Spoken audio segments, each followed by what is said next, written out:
name's Pia Varma with Pop Modal, and I'm here with John Ziegler, who is formerly a radio show host with KFI. He has just released his second documentary. It's called Media Malpractice, How Obama Got Elected and Palin Was Targeted. And I just saw the film, and I don't know how you did it for 7 months. I feel angry already. I mean, how did you kind of get through it without wanting to go and form an underground rebel force? Well, that's a great question. No one should ever be forced to watch as much as CNN, MSNBC, NBC, CBS, and ABC as I did during the entire election campaign and beyond. And it was very intensive for a couple months after the election itself. We did the Sarah Palin interview in Wasilla, Alaska on January the 5th. And by February 23rd, I was on the Today Show live with Matt Lauer announcing that the film was actually available. That's pretty much record time, and hopefully the production value didn't suffer. Based upon the reaction of the crowd tonight, I guess it didn't, and we're gratified for that. So have you gotten any sleep since? I have a lot more gray hair than I did when the process began. I look a lot older than I did when I was 28 when the process began. And it's been very, very difficult. It's been one of the most difficult things I've ever done. I'm still not convinced it was the right thing to do, but I know that morally it was. And if anything, I know that we've affixed the historical record properly. We've proven our case here as to what the nature of the news media coverage was during the presidential election in 2008. Right, absolutely. Now, when you started this, I mean, when was it that you decided to make this documentary? Because surely you had to be following the election with the idea that you're going to turn it into a documentary. Well, another great question, by the way, much better than the questions I've been asked on the major television networks and the elite media. I bought the website domain How Obama Got Elected in July of last year. July of last year. So he basically clinched the nomination. We were waiting for the conventions. Sarah Palin hadn't even entered the picture yet. Right. And that was then you had your heroine. Well, yeah, I had no idea that what was going to transpire once Sarah Palin was the vice presidential nominee in the Republican Party. I mean, what we saw during the Democratic primaries just got exponentially worse. Right. And I was already convinced I was going to do something just based upon what happened in the primaries. And, frankly, I think my objectivity was proven by the fact that it was really what happened to Hillary Clinton that first motivated this film. The Pumas, the pro-Hillary group, have publicly, their leader has endorsed this film, which is amazing considering, again, I'm a libertarian conservative whose first film was very anti-Clinton. Right. So that kind of, I think, shows you the nature of what we're dealing with here.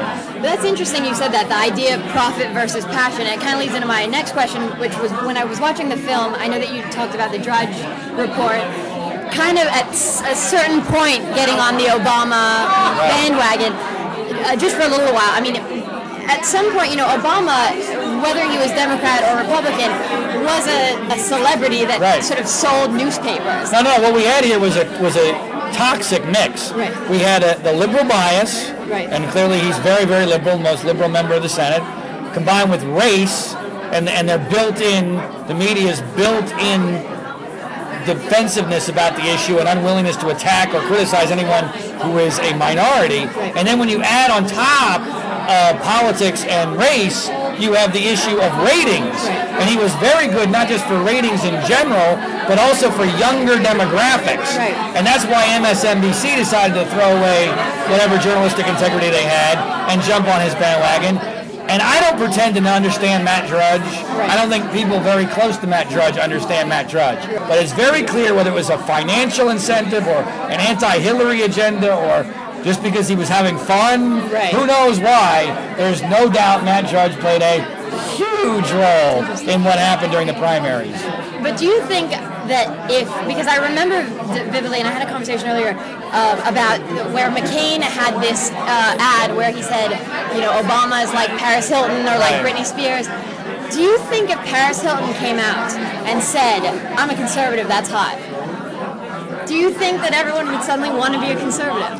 And I don't mean everyone, I mean the New York crowd, the LA crowd. There's no question, especially among younger demographics, that we're living in a celebrity age. Without the American idolization of younger demographics, I don't think the Obama primary phenomenon can get as much traction. And what I mean by that is, because of American Idol, we had millions of young Americans whose mindset was, this is the way our elections work. I think it played a huge But I needed role. to know what Simon and Paula thought. I couldn't make a decision without knowing. Well, in this case, instead of Simon and Paula, it was Keith Olbermann and Chris Matthews. So let's not compare Obama to Palin and McCain for a second. Let's compare Obama to Reagan. They were similar, forget the ideology, forget the conservative argument. They were similar candidates in the way that they both presented positive messages. They're very different messages, but they were positive. They were both larger than life figures. Do you think that kind of attacking the media is the way to go, or do you think it is, I know it's difficult to do when it makes us all angry, but do you think it is just taking a deep breath and saying we catch more bees with honey, flies with honey, or bees with honey, that we need to be the beacons here? Well, I disagree with you, because I think that we need to at least establish in the minds of independent voters they shouldn't be believing the lies that they're being told by the mainstream news media. But they do. Why not play the game of being a little bit celebrity, but also having? I'm not saying we shouldn't do that. But see, Sarah Palin's a perfect example of that. I think you used the Reagan example. Palin was absolutely the same as Obama. I mean, and what the Palin-Obama double standard showed was that if you're that type of candidate on the left, you get deified. If you're that kind of candidate on the right, you get destroyed. So we can't have an Obama, and if we had a Ronald Reagan, not necessarily. We can't have a Ronald Reagan either, because if Ronald Reagan existed today, they would have done exactly the same thing to him as they did to Sarah Palin, only worse. Here were two candidates. You had McCain and you had Obama, who neither of them said anything really. I mean, they were playing at politics. They were playing the game. And do you think there was an opportunity? Because when you look at the popular vote, it was 50-50. Was there an opportunity for the media to almost not be relevant, for one of the candidates, McCain, to come out and actually be conservative and talk about conservative values and actually clench the presidency? As I say in the film, it's very clear that the news media and the Obama-Biden team understood that John McCain was very afraid of being seen as politically incorrect, that he was afraid of his own shadow. Right. And the Obama-Biden team knew that the media would help them out in this strategy, and it's very clear that they had a strategy to play the race card and to intimidate McCain into not being negative about anything, not running a strong campaign, wanting instead to just simply be the gracious and honorable loser. And that's the only type of Republican that the media loves, is the honorable, gracious loser like Bob Dole or like John McCain became. I don't know whether or not McCain could have won had he fought a legitimate fight, but at least we would have had a chance. At least there would have been a legitimate campaign, and at least you could have put the values to the test. Right, and at least the media would have been forced to actually cover the campaign properly, rather than being given a free pass, which was what they've been given up until we made this film, Media Malpractice.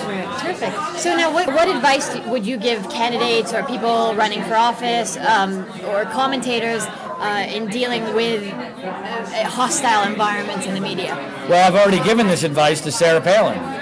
Sarah Palin called me at home after the first week of the hysteria surrounding the interview that we released portions of on YouTube, all of which, by the way, can be seen on this DVD that we've released at howobamagotElected.com.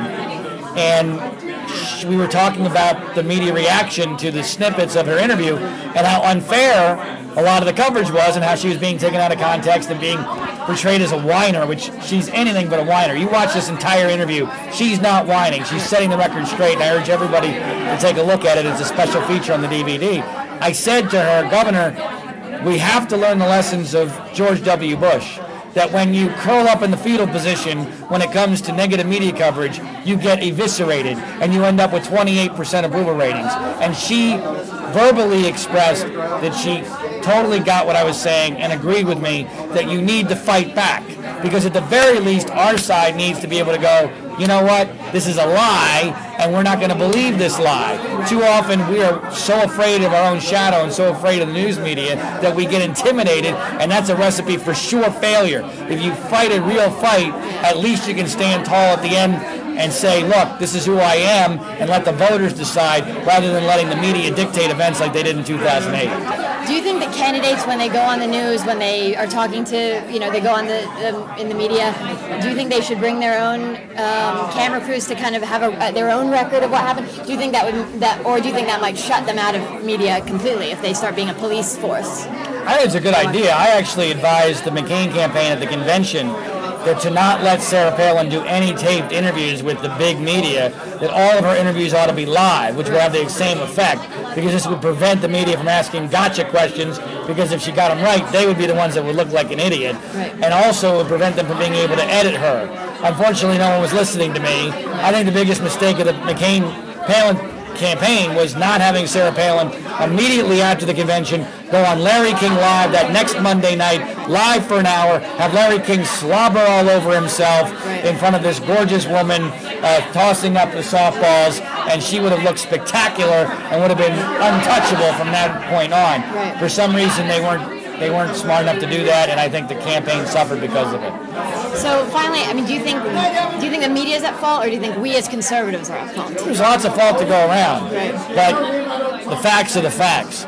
And I've dedicated my life to correcting the historical record about what happened with regard to the media coverage in the 2008 election. I think we've proven it, and I hope people will get the film at howobamagotelected.com, check it out for themselves, and give it to their skeptical friends, because I've proven the case. That's great. And I actually have a present for you. I printed this out, so in case you don't need it, you don't need to explain the film. You can just show this.